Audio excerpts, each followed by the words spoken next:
अस्सलाम वालेकुम, मैं हूं डॉक्टर टी और आप सबको रमज़ान बहुत बहुत मुबारक हो। हम सब जानते हैं कि रमज़ान के रोज़ों में सुबह सूरज तुलू होने से लेकर सूरज के गुरूब होने तक हम कुछ नहीं खाते पीते। लेकिन जिस वक्त खाने और पीने की इजाज़त होती है, जाहिर सी बात है कि हर हलाल चीज़ खाने की इजाज़त है, लेकिन तजर्बात और साइंसी तहकीक ने यह साबित किया है कि अगर हम सही तरीके से खाएं, सही चीज़ें खाएं और सही मिकदार में खाएं तो हम ज़्यादा तंदुरुस्त और तवाना रहकर रमज़ान के फ़राइज़ को ज़्यादा खुश असलूबी के साथ अदा कर सकते हैं। मेरी ये वीडियो इसी के बारे में है। सबसे पहले मैं तज़किरा करूंगी उन मसाइल का सेहत के हवाले से जिनका लोगों को सामना होता है। फिर मैं बताऊंगी उन चीज़ों के बारे में जिनको खाने की वजह से इन मसाइल का सामना होता है, और उसके बाद मैं आपको बताऊंगी कि वो कौन सी चीज़ें हैं जिनको आप खाएं तो आप ज़्यादा बेहतर तरीके से अपनी सेहत की हिफाजत कर सकते हैं। और सबसे आखिर में मैं आपको ये बताऊंगी कि सहरी अफ्तारी में किन किन चीज़ों का आप किस तरह से ज़्यादा इस्तेमाल करें। तो मेरी वीडियो एंड तक देखिएगा, और अगर आपने मेरा चैनल सब्सक्राइब नहीं किया तो प्लीज़ अभी सब्सक्राइब कर दीजिए और बेल आइकॉन को प्रेस करें, क्योंकि मैं रोज़ कोशिश करूंगी या हफ्ते में कम से कम 2 से 3 बार कि रमज़ान के हवाले से और रमज़ान की डाइट के हवाले से कोई ना कोई वीडियो अपलोड करती रहूं। सबसे पहले मैं उन मसाइल का जिक्र करूंगी जो रमज़ान के दौरान लोगों को अपनी तर्ज ज़िंदगी की वजह से रहता है। पहला मसला है नींद का, कि तरावी के बाद सोने में ज़ाहिर है कि काफ़ी वक्त लग जाता है और सुबह सहरी के वक्त भी जल्दी उठना होता है, तो इतनी ज़्यादा लोगों की नींद ख़ास तौर पर रात के वक्त नहीं हो पाती, और कुछ लोगों का तर्ज ज़िंदगी इस तरह का होता है कि वो दिन के वक्त भी नहीं सो सकते। तो नींद की कमी का शिकार रहने की वजह से उनको तवानाई में भी काफ़ी कमी महसूस होती है। तो मैं आपको बिल्कुल ये तरीके नहीं बताऊंगी कि आप अपनी नींद कैसे बढ़ा सकते हैं, बल्कि मैं आपको ये बताऊंगी कि जितनी भी आप नींद ले रहे हैं, कम से कम भी ले रहे हैं, आप किस तरह से उतनी कम नींद सोते हुए भी किस तरह से हशाश बशाश रह सकते हैं और आप अपनी एनर्जी को किस तरह से बढ़ा सकते हैं। दूसरा मसला है हाइड्रेशन का, कि गर्मियों के रोज़े हैं तो ज़्यादातर लोगों को पानी की कमी का खदशा हो सकता है। तो आप क्या करें कि आपको पानी की कमी ना हो। और इन दोनों वजह से जो मेन मसला है, जो मैंने यहाँ पे लिखा हुआ नहीं है, वो है एनर्जी का, कि आप किस तरह से अपनी एनर्जी को ज़्यादा बढ़ाएं ताकि आप इन दोनों चीज़ों को ओवरकम कर सकें। सबसे पहले मैं उसके बारे में बात करूंगी।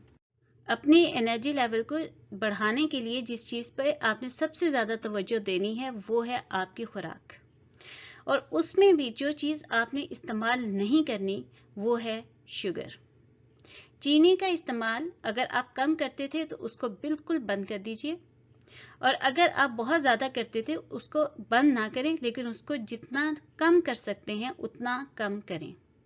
उसकी वजह यह है कि बहुत सारे लोगों को शुगर तो है, लेकिन कुछ लोग ऐसे जिनको शुगर नहीं है वो प्री डायबिटिक स्टेज के ऊपर होते हैं, यानी उनको अभी शुगर नहीं है लेकिन वो करीब करीब हैं उसके। और प्री डायबिटिक से भी पहले की स्टेज एक होती है इंसुलिन रेजिस्टेंस। वो शुगर होने से पहले लोगों को 15 से 20 साल तक भी इंसुलिन रेजिस्टेंस रह सकती है, और ये आमतौर पे टेस्ट भी नहीं की जाती। इंसुलिन रेजिस्टेंट वो हालत होती है कि जब आप शुगर इस्तेमाल करते हैं आपकी बॉडी उसको इस्तेमाल नहीं कर सकती, और लेकिन शुगर का लेवल ज़्यादा ब्लड के अंदर इतना हाई नहीं होता जो कि नज़र आ जाए। लेकिन इंसुलिन रेजिस्टेंस की सूरत में आप जो कुछ भी खा रहे होते हैं, कुछ अच्छी से अच्छी खुराक का भी इस्तेमाल कर रहे होते हैं, उसकी जो ग़िज़ाइयत है वो आपकी जिस्म के अंदर नहीं जाती, आप उसका इस्तेमाल नहीं करते। अगर आपने अपनी ग़िज़ा की ग़िज़ाइयत से भरपूर फ़ायदा उठाना है तो सबसे पहले आपने ये काम करना है कि आपने चीनी का इस्तेमाल या तो ख़त्म कर देना है या बहुत कम कर देना है। अगर आप ज़्यादा करते थे तो ख़त्म ना करें। उसकी वजह यह है कि जिन लोगों को बहुत ज़्यादा आदत होती है, ये एडिक्टिव होती है शुगर, तो जिनको बहुत ज़्यादा आदत है अगर वो एकदम से छोड़ देंगे तो उनको सर दर्द या इस तरह के उसको विड्रॉल के सिम्टम्स कहते हैं वो आपको हो सकते हैं। दूसरी बात यह है कि शुगर सिर्फ चीनी में नहीं होती।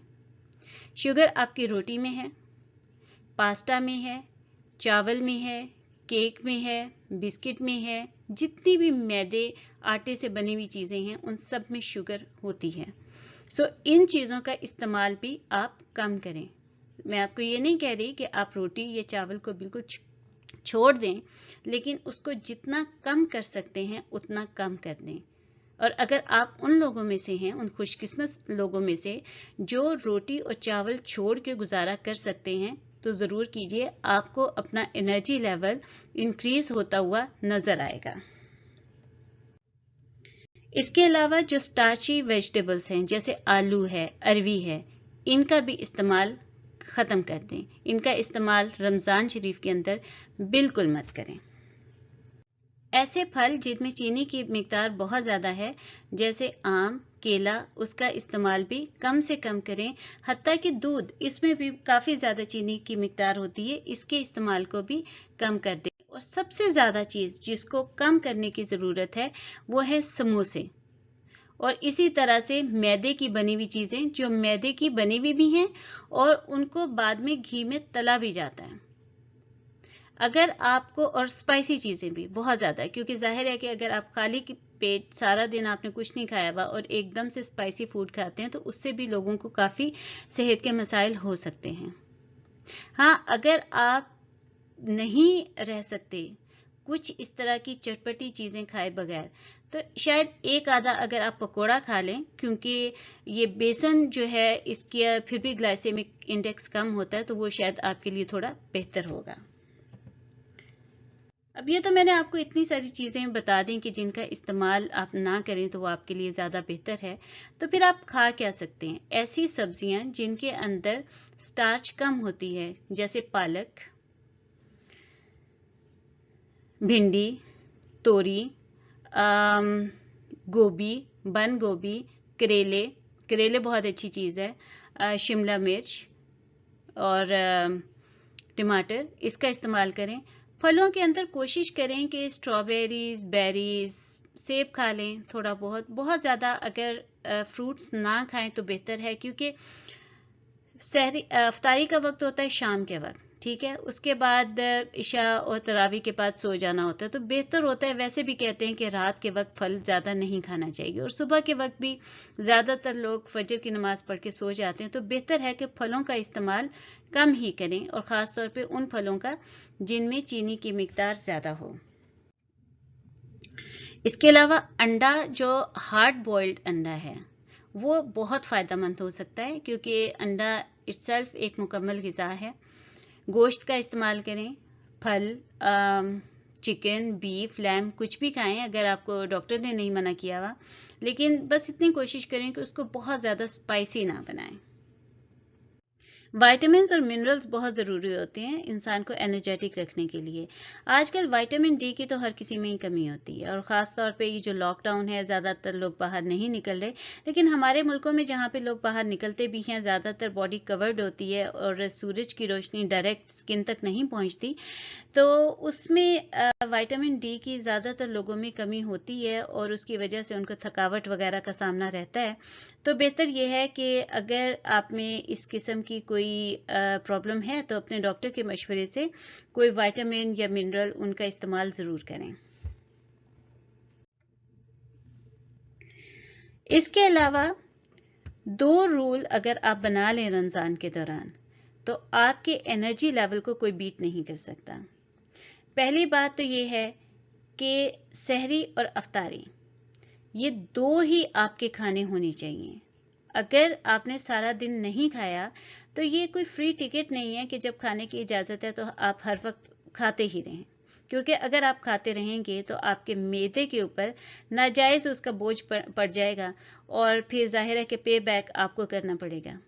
कि आपने देखा होगा कि ज़्यादातर लोग जब रोज़ा खोलते ही बहुत ज़्यादा खा लेते हैं, तो वो एक अच्छी फीलिंग तो शायद आती है थोड़ी देर के लिए, लेकिन उसके बाद बहुत ज़्यादा परेशानी होती है, नमाज़ पढ़ने में बड़ी परेशानी होती है, नींद आना शुरू हो जाती है।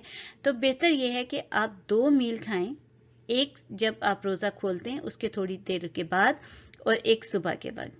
और दरमियान में कोशिश करें कि बिल्कुल कुछ मत खाएं। अब रोज़ा खोला कैसे जाए? जो बेहतरीन तरीका है वो ये है कि अगर आपको बहुत कोई एनर्जी का इतना ज़्यादा मसला नहीं है तो आप नमक के साथ रोज़ा खोलें और ठंडा पानी ना पिएं। जब आप रोज़ा खोलें हल्का सा नमक ले लें और वार्म वाटर, गर्म नहीं लेकिन नीम गर्म पानी के साथ आप रोज़ा खोलें। उसके बाद नमाज पढ़ें। नमाज पढ़ने के बाद आप खाना खा लें, जो भी आप खाना खाना चाहें, और उसको अपने आप को स्टफ ना करें, बहुत ज़्यादा भूख रख के खाएं। अच्छा, अब मैंने आपसे ये कहा था ये एनर्जी के लिए, तो मैंने काफ़ी सारी बातें की आप क्या खाएं या क्या ना खाएं। और दूसरी बात मैंने आपको की थी कि अक्सर लोगों को हाइड्रेशन का प्रॉब्लम होता है, डिहाइड्रेशन हो जाती है, पानी की कमी। पानी की कमी को पूरा करने का तरीका ये है कि एक तो आप रोज़ा खोलते हुए बहुत ज़्यादा ठंडा पानी ना पिएं, क्योंकि जब ठंडा पानी पीते हैं तो आप गल्प करते हैं, बस पानी पीते चले जाते हैं, जो आपके लिए वैसे भी ठीक नहीं है। गर्म पानी पिएं, आहिस्ता आहिस्ता पिएं। सारा दिन आपने नहीं पिया तो बेहतर है कि अगर आपको मौका मिल रहा है, अब आप पी रहे हैं, तो बजाय इसके कि गटागट जग के जग फारग कर रहे हैं, आप इसको आराम आराम से गर्म पानी पिएं।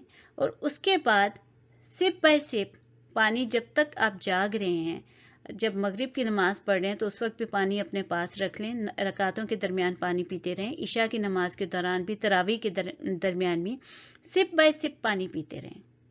हाँ, अभी मैंने रोज़ा खोलने की बात की कि नमक से रोज़ा खोलें। आप खजूर से रोज़ा खोल सकते हैं, लेकिन 1 या 2 खजूरों से ज़्यादा ना खाएं। ये तो मैंने सारी बातें की कि एनर्जी लेवल को कैसे इंक्रीज किया जाए और हाइड्रेशन को कैसे बरकरार रखा जाए।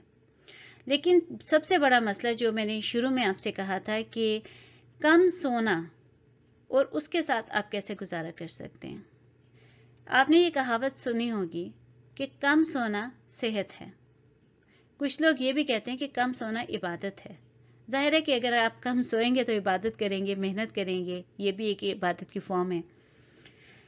अगर आप इस कहावत को पूरा अमल कर लें तो कम सोने के साथ आप गुजारा कर सकते हैं। पूरी बात इस तरह से है कि कम खाना और कम सोना इबादत है। सो आप जितना भी खाएं, स्टफ ना करें खुद को, बहुत ज़्यादा आप शुगर ना लें। आपने ये नोट किया होगा अक्सर कि जब भी आप शुगर लेते हैं या शुगरी चीज़ें लेते हैं तो उसके बाद लोगों को, या खाना बहुत ज़्यादा खा लेते हैं तो नींद आना शुरू हो जाती है। ये इस चीज़ की अलामत होती है कि आप इंसुलिन रेजिस्टेंस की स्टेज के ऊपर हैं, यानी आपने खाना तो बहुत ज़्यादा खा लिया, मैदे के ऊपर तो बहुत ज़्यादा वज़न डाल दिया आपने, लेकिन आपको खाने में से ग़िज़ाइयत पूरी नहीं मिल रही। इसलिए अगर आप कम खाएंगे तो कम सोने के साथ आपका बहुत अच्छी तरह से गुजारा हो सकता है। आपको रमज़ान मेरी तरफ से फिर मुबारक हो। अगर आपने मेरा चैनल सब्सक्राइब नहीं किया तो प्लीज़ अभी सब्सक्राइब कर दीजिए। ये वीडियो टोटली एजुकेशन पर्पस के लिए थी। मैं आपको किसी किस्म की कोई मेडिकल प्रिस्क्रिप्शन नहीं दे रही। अगर आपको कोई मसला है तो अपने डॉक्टर से रुजू करें, या कोई भी आपने नया लाइफ स्टाइल या ईटिंग हैबिट्स अपनानी है तो एक बार अपने डॉक्टर से ज़रूर बात कर लीजिए। बहुत शुक्रिया आपका। अल्लाह हाफिज़।